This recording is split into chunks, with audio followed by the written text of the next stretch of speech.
Today we are starting a new series of videos entitled Teacher, Rabbi. A person can have many teachers but only one father. So also the person's father can have many teachers but only one father. So also the person's children can have many teachers but only one father. John chapter 3 verse 1 says, "There was a man named Nicodemus, a Jewish religious leader who was a Pharisee." Verse 2, "After dark one evening he came to speak with Jesus. Rabbi," he said, "we all know that God has sent you to teach us. Your miraculous signs are evidence that God is with you." Nicodemus can be identified as a religious leader of the nation of Israel. And Israel took pride to say that their father was Abraham, as in the Gospel of John, chapter 8, verse 33. "But we are descendants of Abraham," they said. I believe Nicodemus could have easily said, "I am a descendant of Abraham." But here in this secret meeting with Jesus, he calls him Rabbi, meaning teacher. In today's world, nobody calls anyone Rabbi except in Israel, maybe. Nobody prefixes a name teacher before the actual name. Today, none would say Rabbi Jesus or Teacher Jesus.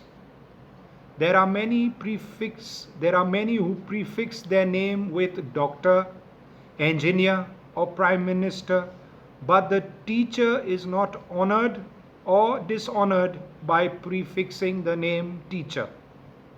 Imagine someone addressing me as Teacher Eugene Francis. Now, why would a Jewish religious leader come to a teacher at night secretly? Why would a descendant of Abraham come to a teacher at night secretly? Was his religion being challenged? Was his leadership being challenged?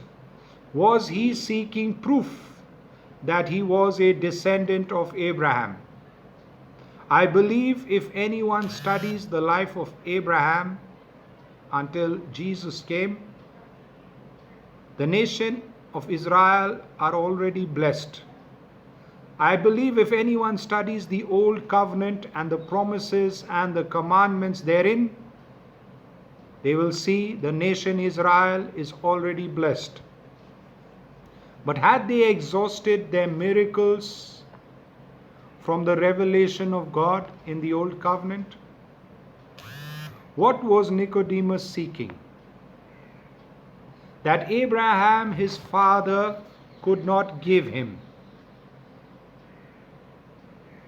He was seeking to be taught. Nicodemus was seeking to be taught.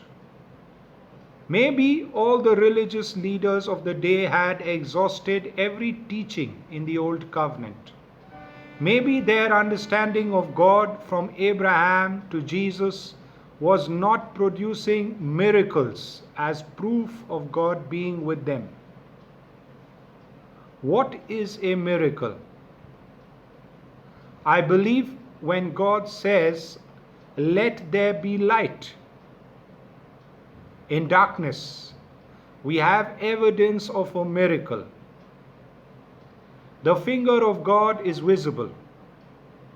So, Nicodemus was wanting to know and show Jesus as the light of the world. It's another matter what Jesus taught him and whether he learnt it or not. "Teacher, can you make me the light of the world?" Could Nicodemus have prayed like this?